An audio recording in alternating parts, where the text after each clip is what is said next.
Hi again, everybody. Message here from Alina. Hello, my name is Alina. I have a long life story to share. I apologize if I do not remember things in great detail, as most things, if not everything, have seemed to black out from my memory.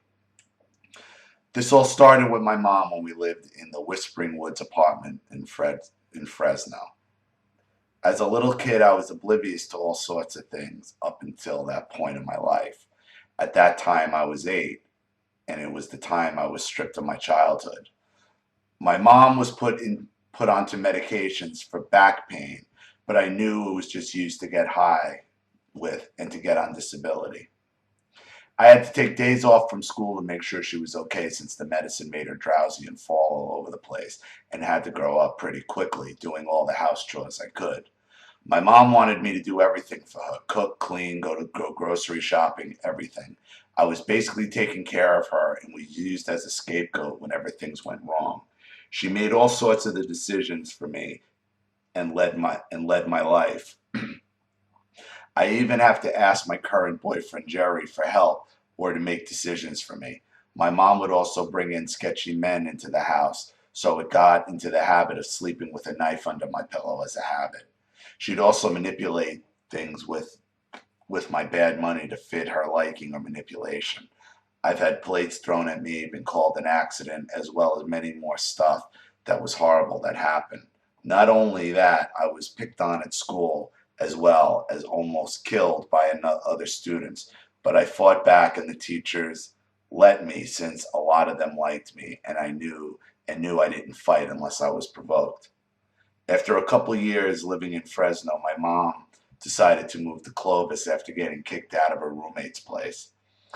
From there, we found other apartments in Clovis, which we lived in for a few more years before finally moving to Grass Valley. But by the time we moved there, I was midway through my freshman year. I also made a friend, my current boyfriend, online that year too, and I would often vent to him about it, and he would always cheer me up. I was tired of getting put down and manipulated by her at this point, and would often clash with her at home. Once during my junior year, she was wasted and pissed in my room and got angry and asked why she was pissing in my room for her only to try to beat me up, saying she had every right to piss in my room.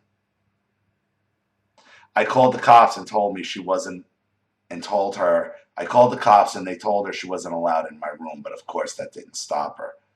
Soon I met a guy named Fox, seriously his name, in high school and became friends before becoming boyfriend and girlfriend. He wanted to get me out of the bad situation I was in and offered to let me live with him and his mom, which I said yes and made plans to leave. My mom got angry that I was leaving and threatened to call the cops when his mom, and I were moving my stuff into their car to leave. After I left, my mom tried calling the cops saying I took stuff of hers, mainly the weed which was given to me on my birthday. They didn't believe her and let me off scot free. So I moved in with my boyfriend thinking things would get better for them to get worse. Once living with Fox, his little facade wore off. He would get angry really easily and break things or scream, and his mom would sit there and say, "This is the best you will ever get. You won't be able to get anyone better." Once at high school, Once at high school he raped me, but I didn't tell anyone. I didn't know if it would just only be the tip going in counted or not. But I didn't know if the tip only going in counted or not. He had stopped advancing once I said no multiple times. He said that it would never happen again and he apologized. I didn't want to go back living with my mom, so I forgave him. Fast forward to my senior year when we had prom, and I decided to go to prom for him I didn't because I really didn't want to go, but everyone around me was forcing me to go. We got a dress, rented a tux, and everything for it. Though the dress was much too small since it was a hand-me-down, I decided, okay, I'll leave it unzipped a little so that I had a little room to breathe and put a small cowl over the thing to cover it up. But then his mom zipped it up, then forced then his mom zipped it up, then forced for sewed it closed so it wouldn't unzip. So he went to the prom after taking a couple of photos, and his mom said not to do anything stupid to ruin it. She also said that she wanted us there until the prom ended so that she and my great grandmother, Andrea, could have a few drinks. We got there and danced for a few hours. Just an hour away from the prom ended before I could hear trouble breathing and began feeling sick. So I asked Fox to call up and take us home. He then shot back that his mom would be angry and that I shouldn't make all this about me and I shouldn't ruin it. He then went to get a drink and I sat there crying before he returned 15 minutes later and asked him to please call again, and he did not. And he did. And he said he was also sorry for saying what he said. He called his mom to come pick us up, and we waited outside where he said he would cover for me, which didn't happen. What ended up happening was in the car, Fox was saying, "Oh yeah, I am sorry, but I would have stayed longer, but if Alina didn't complain." Robin was then chewing me out about how much money she spent on us. It was only about a half hour earlier. So Robin was calling me a drama queen and more shit like that once we were home. And I get dressed in my PJs in the bathroom after cutting the zipper with my knife and headed towards the bedroom to go to bed because I didn't want to hear it and wanted to be left alone. Fox follows me in there and he talks more shit about me, and I said fuck you, and he got in my face to attack me. Then I clawed into his face and he ran into the bathroom crying heavily. Robin rushed into the room and said I'm being a bitch and all I do is complain, and screamed at me if I ever heard Fox again, she would hurt me. And she said that she was going to tell my grandmother everything I did and that she will not approve of it, and tomorrow I will be spending the day with her instead. Well, I woke up the next morning happy due to a nice dream. And Robin's all like, you're a complete fucking bitch for waking up after breaking Fox's heart. You should go apologize for hurting him. The two of you are not really going to break up. You will never find a better man than him.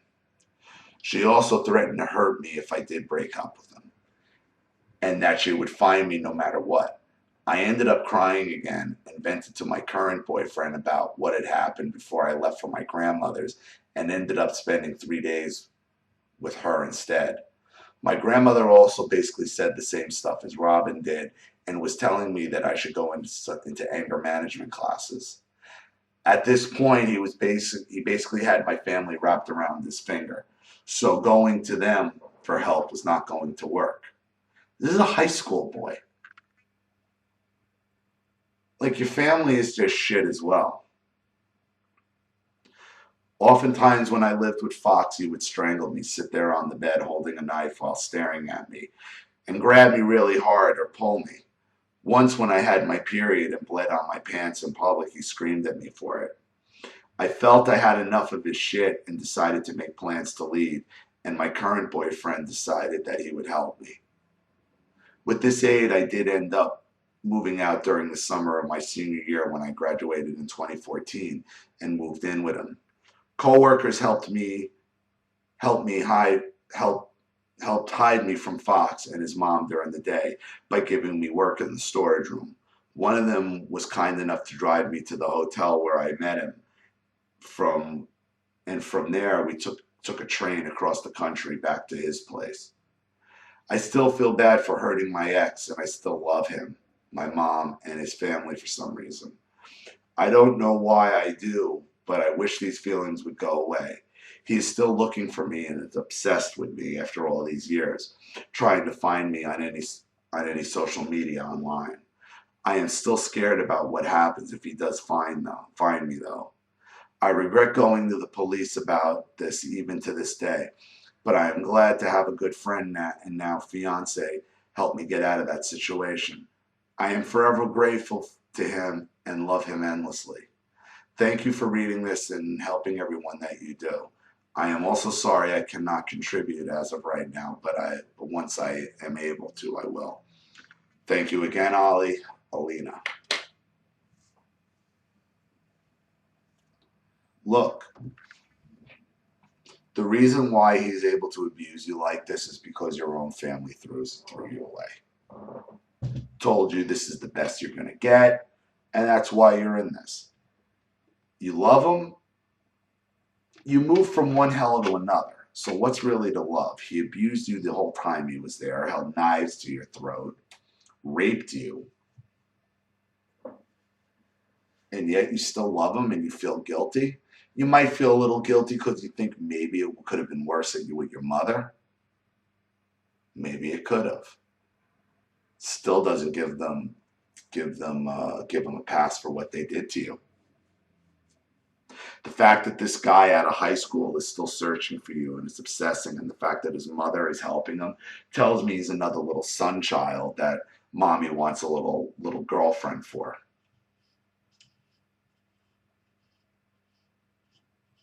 He's dangerous, he's violent, he's already held knives, he's already raped, he's going to hurt you, or even worse, kill you if he finds you. You have nothing to feel guilty about. Your guilt is brought on by not feeling like you're worthy of love. You got a guy now who loves you, doesn't abuse you, and helps you. Yes, but yet you're still like the last woman or 2 videos ago, still pining away for your abuser. Why? Because you were set on a course that you weren't worth anything by your mother. You were there to be abused, you were there to be an indentured servant, and that's not the case. You are young enough where you can get by this very, very quickly and very easily. Just remember, he's an abuser, and he wants nothing from you other than to abuse you. And you were set off on this course because your mother took away all your self-worth and any sense of self. And you were zoomed in and you were honed in on by narcissistic vultures who continued the process, and your family allowed it to happen. So stay away, stay far away, and feel no guilt about it, because you have nothing to feel guilty about, because there's nothing to love here. So I hope that helps. Thank you for your story. Thank you to everybody watching. Please leave any comments or advice in the comment section below. And if you want your story read on the channel, or you have a topic you'd like me to cover, or have some audio, you know what to do with the PayPal link in the description box. Even if you can't contribute, send me your story anyway, and I will get to it and have the video right back to you. This is Ollie Matthews. Thanks for watching. I'll see you all again soon.